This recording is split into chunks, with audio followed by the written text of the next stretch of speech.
So, about that damn wage gap. Behind closed doors, I'm a fool for your love.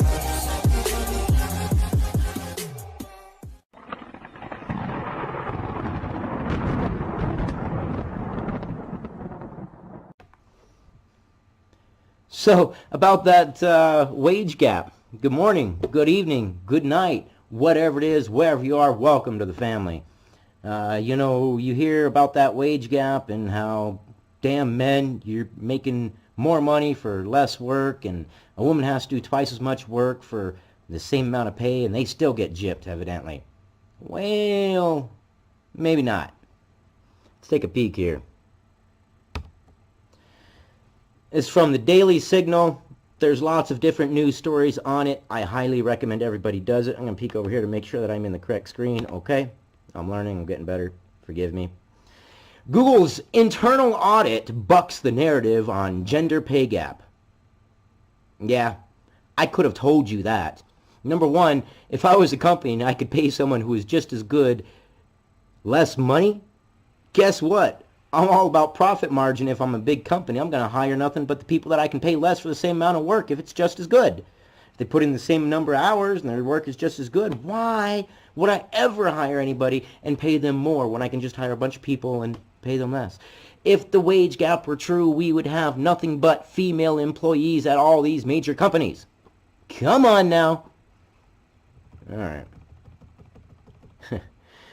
This is by Rachel Gressler, The Daily Signal. Whether it's the result of political pressure or wanting to stay ahead of progressive trends, a number of larger companies are conducting internal audits to investigate whether they could be accused of having a so-called pay gap between men and women. It is kind of political pressure, but it is more of virtue signaling, really.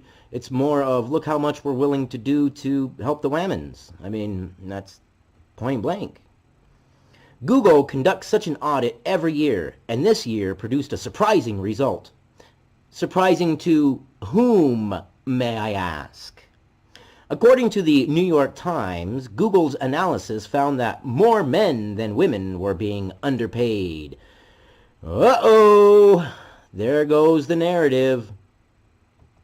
As a result, Google will award $9.7 million out of a compensation fund, the majority of it going to men. Oh, dear God.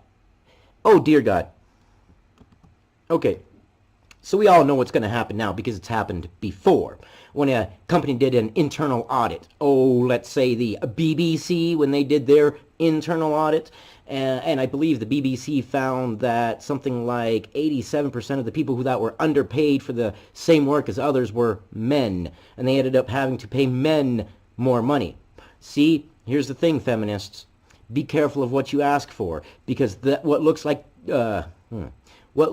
common sense to the rest of us, like, yeah, come on now, they work more hours, men generally work more hours, men generally take jobs that are financially rewarding. There's nothing wrong with that.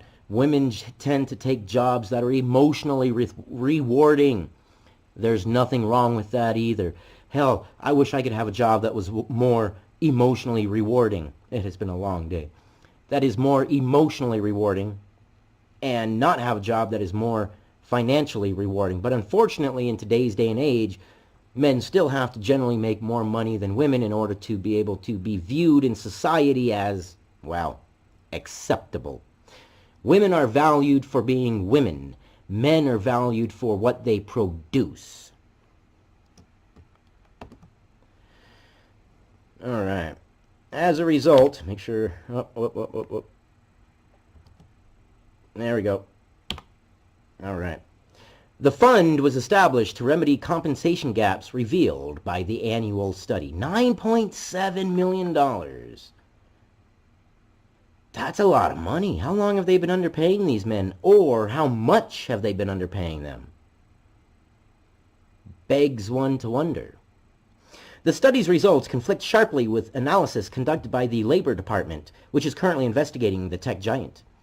Janet Harold, regional solicitor for the Labor Department, said her department's analysis at this point indicates discrimination against women and that this discrimination is quite extreme. Yes, but not according to Google's internal investigation. I wonder which one is more biased, the Department of Labor or Google's. You would think Google's, but logic would actually say the Department of Labor would be. Google would not want to go against the narrative, the popular narrative. There's no way that Google would want to pit themselves against what they believe is the popular narrative, because then it pits them against the loud minority. And nobody wants to go against the loud minority. Well, I do. I love going against the loud minority, but it's more likely on a logical basis that the Department of Labor's statement is wrong. Because the Department of Labor definitely does want to stick with the narrative because, well, believe it or not, it's still a business. They still need to remain relevant, and if they go against the narrative, well, they're not going to remain relevant. Google's going to go against the narrative because people are going to find out and they're going to report on it, number one. Number two, they're going against the narrative because they have to, not because they want to. They don't want to go against the narrative. Believe you me, Google does not want to go against the narrative. Let's see here. Quite extreme. Yeah, okay. The Labor Department is also suing Google to force it to hand over data that Google believes reveals confidential information and violated employees' privacy. It's a tough situation, but in this case, I think Google should hand over the information just so that way the Labor Department can eat crow. Google is also facing an employee-led effort that claims the company significantly underpays women compared to men. Yes, because it's only about the women's. Only about the women's. That's it. That's it. So who's right? Google, its employees, or the government? Well, it depends on how you measure pay between groups. Across the U.S., broad-based pay comparisons show that women make 20 cents less on the dollar than men. But after accounting for important factors such as one's education, that's important, hours spent at work, that's very important. Very important. If I work 60 hours a week, why should someone who works 40 hours a week get paid the exact same amount as I do? Well, I'm just not going to work 60 hours a week and your company can eat my dust. Why do I put that much effort in if I'm getting paid the same amount as someone who does less? It doesn't make any sense. Let's see. Occupation, that's another big one. And experience. The gap drops between 3 and 5 cents. And even that doesn't account for harder to measure factors, which they can't. Productivity is kind of subjective. The government has little insight into the day-to-day operations of Google and has to rely on limited and abstract data such as job title, pay, gender, and race. This means government reports are less likely to paint an accurate picture of employee pay according to work performed. Yeah, you can't really have a big picture. And now that I think about it with that aspect, what information is in those reports that Google doesn't want to supply that would violate an employee's privacy? Well, probably quite a bit, actually. And I'd be a little bit concerned, too, now that I think about it. But I would eat the dust, or I would bite the bullet, and I would say, yes, release the information because it has to be done. We have to know where our money's going. We have to know where our programs are getting funded for and if they are worthwhile to be funded. Because if they're not worthwhile to be funded, then there are all kinds of issues that could use a lot more money than what they're getting. And how about the employee-led effort? It only included self-reported pay data from 2% of Google's global workforce and was divided across 6 broad pay levels. So 2%. 2% is not a big enough sample size to get any kind of a general idea of what it is. So the employee-led effort, I would throw it off the table because those numbers right there, you can't possibly get an accurate estimate, especially self-reported. You cannot. Clearly, the government's analysis as well as the employee-led effort are lacking. They essentially assume that all employees with the same job title perform identical jobs, when in fact that is not the case. Exactly. If I'm a technician in a company, and I do work, and I work on only, let's say, hot side, heaters, grills, ovens, things that create heat. And then there's another tech, and he works on everything, cold side, hot side, air conditioning, freezers, coolers, walk-in freezers, walk-in coolers, grills, ovens, charbroilers, everything. We're both techs, but the person who only works on the hot side should not make as much as the person who works on both, because they're both techs, but one tech does a lot more work and has a lot more responsibility. Google is not a 1950 assembly line where all employees clock in at 9 a.m., produce 50 widgets, and then clock out at 5 p.m. It is a diverse and complex company in which job titles may say little about the work an employee does. Absolutely. You can't go by job title. That's like the wage gap statistics in the beginning. It's a medium of all men in the United States and all women in the United States. It does not take into account job title, amount of hours worked, amount of experience, amount of years at the company, how much production for the company the person makes. It just says generally, men make this, women make this. Oh wait, they don't make the same, therefore it's not equal. But that's not the way it works. We're not running the Special Olympics for the United States in our corporations. I wouldn't want our corporations to run the Special Olympics. Everybody does not deserve a medal. While the government and employee-led studies are limited, Google itself performed a more detailed analysis. After all, the company knows a thing or two about analyzing data. Yes, they do. Google presumably included important factors in its analysis that affect pay, such as years of experience, yes, education, yes, hours, most definitely yes, and some measure of performance, yes, absolutely. Even so, this did not create a true apples-to-apples comparison. It can't, and it never can. You will never get an absolute equal comparison, ever. They generally work differently.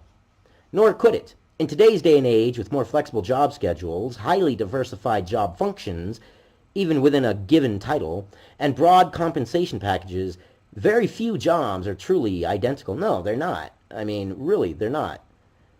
And some jobs I've had, it depends on what kind of a compensation package you get, versed upon, like, how many days ago you got in the company. Maybe a company had a certain policy for a certain package, they ended that policy, you got hired on, and it just so happened to be at the start of another compensation package.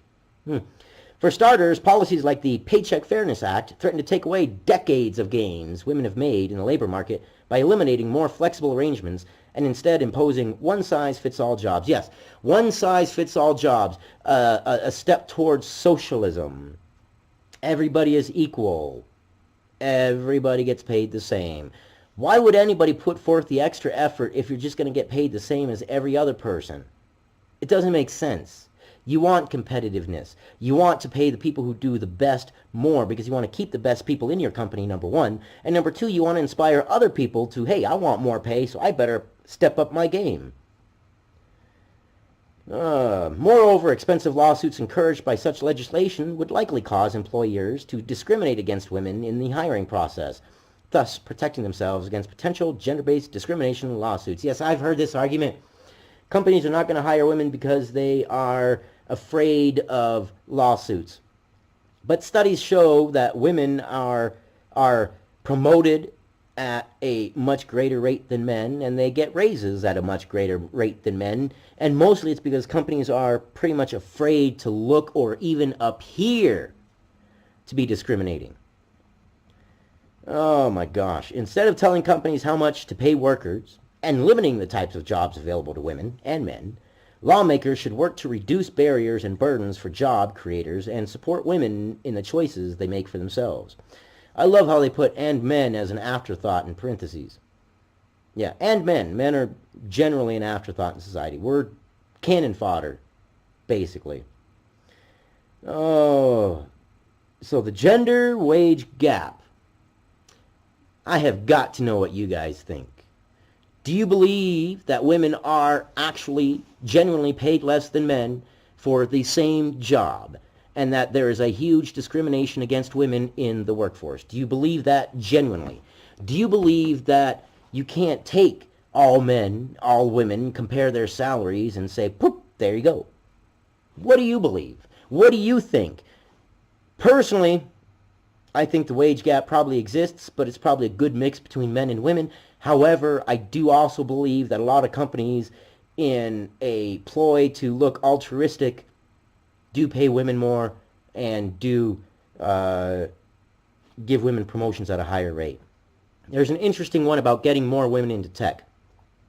Let's say a company has 50 positions open and they have to get more women into tech. So let's say out of these 50 positions, it's a STEM company that is generally dominated by men because men apply. So let's say we have 50, let's say we have 40 men apply and 10 women. Well, guess what? Every single woman gets hired to meet the quota. And then, after every single woman has been hired, then they go through the men. That's not equal. That does not make a good company. That is not merit-based. I don't care if you're a male, a woman, a unicorn, a rhinoceros in a pink tutu. I don't care. If you're the best at the job, that's who should get hired. That's what I think. Is that what you think? Do you think we should be merit-based, or do you think, yeah, one size fits all is the way to go? Comment, like, and subscribe. And definitely leave your comments and let me know what you think. I think the wage gap, I think we need to reveal all the information, get it all out there on the table. Let's put our money, our hard-earned taxpayer dollars, exactly where it should go.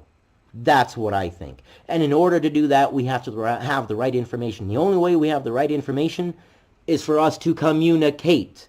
So, this is me communicating to you. What do you think? What are your thoughts? What are your opinions?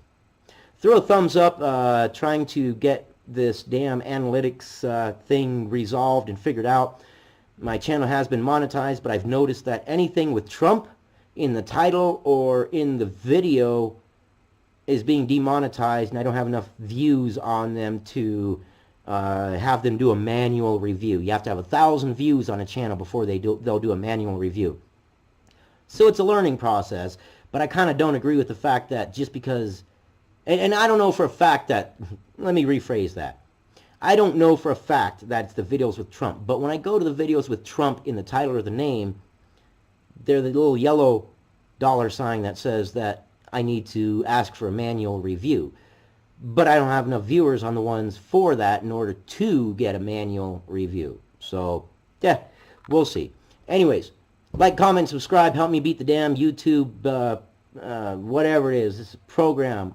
I love you guys. You're awesome. I will see you on the next one.